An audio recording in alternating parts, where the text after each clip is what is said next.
30 अप्रैल 1977 एक ऐसा दिन जिस दिन इंदिरा गांधी अपने भाई वी.के. नेहरू को एक पत्र लिखती है, एक लेटर लिखती हैं जिसमें वो कहती है, I don't have anyone to hope for help, it's difficult to even pay the fee of a lawyer. हाँ, आपने सही सुना। जो इंदिरा गांधी कुछ साल पहले प्रधानमंत्री के पद पे थी, जिनके हाथों में कानून था, आज वही कानून से डर रही थी, जेल जाने से डर रही थी और उन्हें कई बार जेल जाना भी पड़ता है। पर इंदिरा गांधी, जिनका वर्चस्व पूरी तरीके से ख़त्म हो चुका था और लोग उन्हें पसंद नहीं करते थे, आखिर कैसे वापस से 1980 में कुछ ही सालों बाद प्रधानमंत्री बन जाती है। और आखिर कैसे जनता पार्टी, जो इतने बहुमत से जीती थी, इतने लोगों के प्यार से जीती थी, वो वापस से सिर्फ 18 महीनों में गिर जाती है। और कैसे जनता पार्टी ख़त्म हो जाती है। और आखिर क्या होता है कि वापस से इंदिरा गांधी अपने पावर में आ जाती है। तो मैं हूँ अंशेश्वरी लक्ष्मी और चलिए जानते हैं ऐसा क्या होता है जो इंडियन पॉलिटिक्स को पूरी तरीके से बदल देता है और ऐसा क्या इम्पैक्ट लाता है ये इंडियन पॉलिटिकल हिस्ट्री में।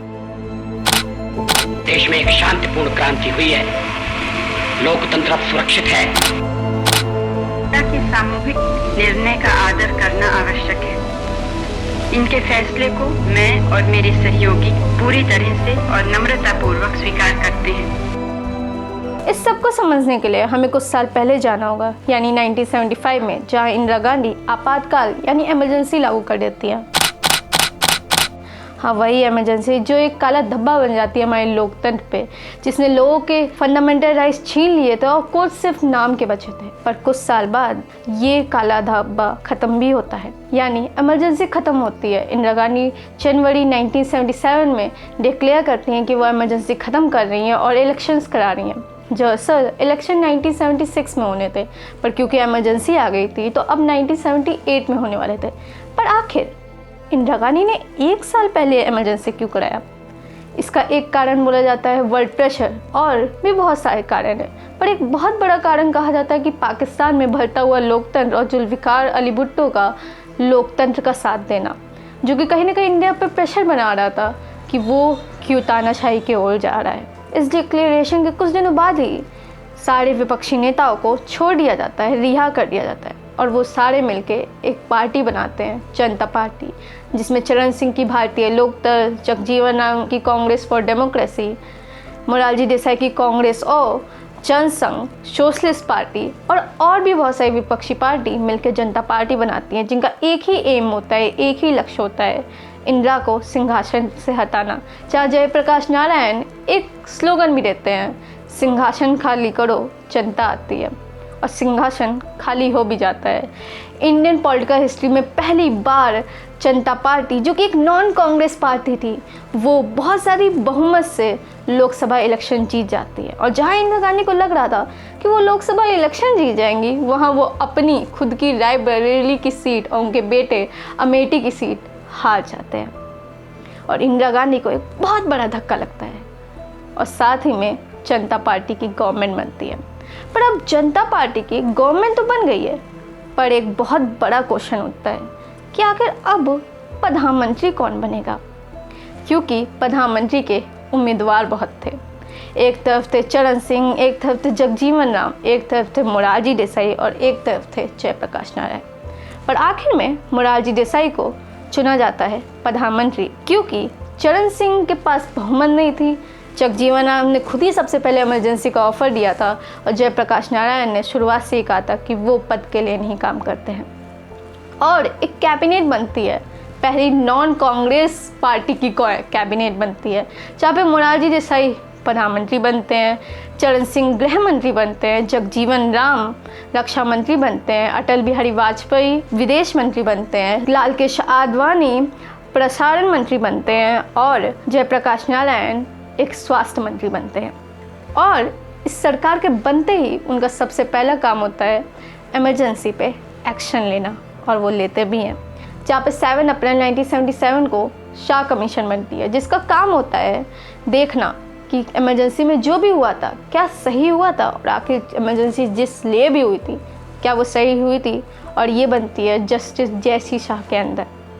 इसी के साथ साथ इंदिरा गांधी के ऊपर एक पे एक चीज़ आती जाती है और इंदिरा गांधी का दर बढ़ता ही जाता है। वो अपनी दोस्त पुपुल जयकर को मोरारजी देसाई के पास भी भेजती हैं कहने के लिए कि उनका राजनीति का करियर पूरा ख़त्म हो चुका है। उन्हें लगता है शायद मोरारजी देसाई कुछ उन्हें छोड़ देंगे, पर ऐसा नहीं होता है, इसका उल्टा हो जाता है और इंदिरा गांधी के स्ट्रगल बढ़ने ही लग जाते हैं। इसी के बीच इंदिरा गांधी अपने भाई को लेटर लिखती हैं, जिसे मैंने आपको शुरुआत में बताया। पर इंदिरा गांधी के साथ कुछ ऐसा होता है जो उन्हें बताता है कि अभी उनकी राजनीति ख़त्म नहीं हुई है, अभी उनके पास मौका भी है और वर्चस्व भी है और लोगों का साथ भी है। ये होता है बेलची का इंसिडेंट। बेलची बिहार में दलितों पे हमला होता है, जहाँ पे 11 लोगों को मार भी दिया जाता है और ये न्यूज़ सरकार को सिर्फ 3 दिनों बाद मिलती है। पर जब इंदिरा गांधी को ये न्यूज़ मिलती है, वो नहीं करती है जो सरकार करती है, वो तुरंत बेलची के लिए निकल जाती है, क्योंकि बेलची गांव में फ्लड आए हुए होते हैं, बाढ़ आए हुए होते हैं, उसका कनेक्शन पूरे इंडिया से कट चुका होता है और इंदिरा गांधी को सब लोग मना भी करते हैं वहाँ जाने से। पर इंदिरा गांधी पहले जीप से, ट्रैक्टर से और फिर हाथी पे चढ़ के वहाँ पहुँचती हैं और जैसे ही वो वहाँ पहुँचती हैं, लोगों को लगता है कि उनका कोई इंसान आ गया है, उन्हें लगता है कि उनके कोई सुनने वाला आ गया है और ये इंदिरा गांधी को एक रियलाइजेशन कराता है कि उनकी राजनीति अभी ख़त्म नहीं हुई है, अभी भी उनका वर्चस्व है और अभी भी लोगों के बीच में उनका सपोर्ट है। चरण सिंह इसे बहुत अच्छे से समझ रहे होते हैं, इसीलिए वो 3 अक्टूबर 1977 को इंदिरा गांधी के पास CBI को भेजते हैं, जहाँ पे NK सिंह इंदिरा गांधी को अरेस्ट करते हैं। इंदिरा गांधी एक वाइट साड़ी में निकलती है और कहती है कि देखो मुझे गिरफ्तार करके लेके जा रहे हैं, और वो मिस्टर सिंह को ये भी कहती हैं, मैं आपसे होप करती हूँ कि आप मुझे अच्छे से ट्रीट करेंगे, मुझे पता नहीं है आप कैसे मुझे ट्रीट करेंगे। मिस्टर सिंह ये कहते हैं कि आप प्रधानमंत्री रह चुकी हैं और हम आपका आदर ही करेंगे। पर इसी के साथ इंदिरा गांधी को एक रात वहाँ जेल में रुकना पड़ता है। पर अगले दिन चरण सिंह ने जिसे सोचा था कि ये उनके काम आएगा, ये उन्हीं पे तख्ता पलट कर देता है। इंदिरा गांधी के खिलाफ कोई भी प्रूफ नहीं साबित होता है, जो भी उन पे करप्शन के एलिगेशन साबित होते हैं उस दिन। इसी के साथ इंदिरा गांधी को रिहाई मिल जाती है और इस रिहाई के साथ इंदिरा गांधी एक मैसेज पहुंचाती हैं जनता तक, देखो सरकार तुम्हारे लिए काम नहीं कर रही है, सरकार काम कर रही है तो बस मुझसे बदला लेने के लिए। और जनता को भी ये लगने लग जाता है। पर इंदिरा गांधी का स्ट्रगल अभी ख़त्म ही नहीं हुआ था, अभी तो बहुत बाकी था। इंदिरा गांधी सरकार से तो लड़ ही रही थी, सरकार से तो थोड़ा डर ही रही थी, पर इसी समय उनकी पार्टी में उनके खिलाफ रिबेल होना शुरू हो जाता है। जहाँ उनके पार्टी के लोग कहते हैं कि इंदिरा गांधी की राजनीति तो ख़त्म हो चुकी है, तो अब वो हमें क्यों कमांड कर रही हैं, और इसीलिए इंदिरा गांधी को कांग्रेस आई बनानी पड़ती है, एक अलग पार्टी। पर इसका चिन्ह होता है हाथ, हाँ वही हाथ जिसे आप आज के समय की कांग्रेस में देखते हो, वो कांग्रेस आई से आया है जो उस समय बनी थी। इसी के साथ इंदिरा गांधी शाह कमीशन को भी बॉयकॉट कर रही थी। हाँ, शाह कमीशन जिसने इन्वेस्टिगेशन की थी इमरजेंसी पे। शाह कमीशन में बहुत ज़्यादा ही मैस चल रहा था, जहाँ पे बहुत बार मारपीट भी होती थी। पर इंदिरा गांधी एक बार भी शाह कमीशन में नहीं आई गवाही देने। पर इंदिरा गांधी के जितने भी मंत्री रह चुके थे उस सरकार में, उन सब ने इंदिरा गांधी के खिलाफ गवाही दी, जो कहीं ना कहीं इंदिरा गांधी को जिम्मेदार बनाता था पूरी इमरजेंसी के लिए। और इंदिरा गांधी इसी को बॉयकॉट कर रही थी। पर जे.सी. शाह ने 9 जनवरी 1978 को इंदिरा गांधी पे समन जारी कर दिया, जहाँ पे उन्होंने कहा कि इंदिरा गांधी को आना ही पड़ेगा।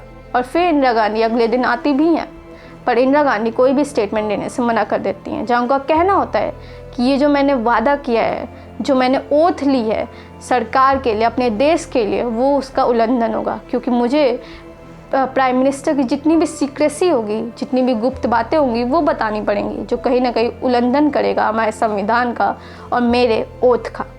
और यही रोज़ इंदिरा गांधी कहती थी, जिसकी वजह से शाह कमीशन को कुछ नहीं मिलता है उस चीज़ में। और शाह कमीशन की रिपोर्ट 20 फरवरी 1978 को पूरी कंप्लीट हो जाती है। इसी समय इंदिरा गांधी के पास एक मौका आता है, जहाँ पे कर्नाटक और आंध्र प्रदेश के स्टेट इलेक्शन होते हैं, जिसमें इंदिरा गांधी की सिर्फ 1 महीने पुरानी कांग्रेस आई बहुमत से इलेक्शंस जीत जाती है, जो कहीं ना कहीं दिखाता था कि इंदिरा गांधी का वर्चस्व नहीं ख़त्म हुआ, उनकी राजनीतिक करियर तो बिल्कुल भी नहीं। इसी के साथ साथ मोरारजी देसाई और चरण सिंह में दरार आनी शुरू हो जाती है, जहाँ पे चरण सिंह उनके बेटे कांति देसाई पे आरोप लगाते हैं कि उन्होंने करप्शन किया है। और ये चीज़ मोरारजी देसाई को अच्छी नहीं लगती है, जहाँ पे मोरारजी देसाई एक इमेज को मिटाने की कोशिश कर रहे थे जो सरकार की बन चुकी थी कि वो बस इंदिरा गांधी से बदला लेना चाहती है। पर उसी के कुछ दिनों बाद चरण सिंह स्टेटमेंट दे देते हैं कि इंदिरा गांधी को तो उनकी सही जगह जेल में होनी चाहिए, और इन्हीं कॉन्ट्राडिक्टरी स्टेटमेंट्स की वजह से उनकी दरारें साफ आने लग गई थी, जिसमें मोरारजी देसाई बहुत ज़्यादा कफ़ा हो गए थे इस स्टेटमेंट से, और ख़ास कर कि चरण सिंह ने उनसे पूछा भी नहीं ये स्टेटमेंट देने से पहले। इसी के साथ साथ मोरारजी देसाई चरण सिंह को निकाल देते हैं अपनी कैबिनेट से, उनको गृह मंत्री पद से रिज़ाइन करने को बोलते हैं, और चरण सिंह कर भी देते हैं। और अब जो दरार थी वो बहुत ज़्यादा ही विजिबल हो जाती है। साथ ही में राजनारायण, जो कि हनुमान कहे जाते हैं चरण सिंह के, वो मिलना शुरू कर देते हैं संजय से। हाँ, वही राजनारायण जिन्होंने इंदिरा गांधी के खिलाफ प्रोटेस्ट करने में बहुत आगे थे, इंदिरा गांधी के खिलाफ केस किया था, जो कि एक बहुत बड़ा रीज़न भी बना था इंदिरा गांधी को इमरजेंसी लागू करने में। आज वही राजनारायण संजय के साथ बैठ के ये प्लानिंग कर रहे थे कि जनता पार्टी को कैसे तोड़ा जाए। जहाँ संजय सिंह भड़काना शुरू करते हैं राजनारायण को और विश्वास दिलाना शुरू करते हैं कि अगर चरण सिंह छोड़ देंगे साथ जनता पार्टी का तो वो ज़रूर प्रधानमंत्री बनेंगे। इसी के साथ साथ इंदिरा गांधी को वापस से पार्लियामेंट में भी जाने का मौका मिलता है, जहाँ पे वो चिक्कामंगलूर कर्नाटका से इलेक्शन लड़ती हैं और जीत जाती हैं और उन्हें सीट मिल जाती है। पर इंदिरा गांधी का संघर्ष अभी ख़त्म नहीं हुआ था, जहां पार्लियामेंट में उनके खिलाफ एक रिपोर्ट लाई जाती है जो कि बोल रही थी कि इंदिरा गांधी ने अपने कैसे पोजीशन का गलत यूज़ किया है, जिसकी वजह से इंदिरा गांधी को 1 हफ्ते तिहाड़ जेल में भी रहना पड़ता है। उससे कुछ दिनों बाद 8 कमीशन बैठाई जाती हैं, जिनमें से कुछ कमीशन का तो बहुत ज़्यादा सीरियस एलिगेशंस था, पर कुछ कमीशन के बहुत ज़्यादा बेतुके एलिगेशंस थे। जैसे एक कमीशन का था कि इंदिरा गांधी ने 4 मुर्गी और 2 अंडे छुड़ाए हैं। हाँ, आपने सही सुना, 4 मुर्गी और 2 अंडे, जो कहीं ना कहीं जनता को विश्वास दिला रहा था कि हाँ, सरकार तो सिर्फ बदला लेने में लगी हुई है। इसी समय 44th अमेंडमेंट आता है जो कहीं ना कहीं डिफ़िकल्ट कर देता है इमरजेंसी लागू करना, जहाँ पे वो कहता है कि अगर इमरजेंसी लागू करनी है तो सिर्फ और सिर्फ आर्म रिबेलियन के ही समय की जा सकती है। इंटरनल डिस्टर्बेंस का नाम लेके आप इमरजेंसी नहीं लागू कर सकते हो, और ज़्यादा से ज़्यादा सिर्फ 3 साल तक वो एक्सटेंडेड हो सकती है। और सबसे ज़रूरी चीज़, अगर इमरजेंसी लानी है तो उसके डिक्लेरेशन के सिर्फ 1 महीने के अंदर ही आपको पार्लियामेंट में उसे ले जाना पड़ेगा और उसकी बात करनी पड़ेगी। ये 44th अमेंडमेंट बहुत ज़्यादा इंपॉर्टेंट हो जाता है हमारी पॉलिटिकल हिस्ट्री में, क्योंकि कहीं ना कहीं ये इमरजेंसी को लागू करना डिफ़िकल्ट भी कर देता है। और 42nd अमेंडमेंट जो इमरजेंसी के टाइम आता है, जिसे इंदिरा गांधी लाती हैं, उसको भी कहीं ना कहीं काउंटर करने के लिए होता है। इसी समय इंदिरा गांधी और संजय सिंह प्लानिंग शुरू कर देते हैं जनता पार्टी को गिराने की, जहाँ पे संजय सिंह राजनारायण से कहते हैं कि आप जनसंघ का सपोर्ट हटा लीजिए और फिर चरण सिंह का प्रधानमंत्री बनना तो पक्का ही है। और चरण सिंह के हनुमान राजनारायण चल देते हैं लंका दहाने। यशवंतराव चौहान मोरारजी देसाई के लिए अविश्वास पत्र लाते हैं, जहाँ पे उन्हीं के सरकार के लोग रिज़ाइन करना शुरू कर देते हैं।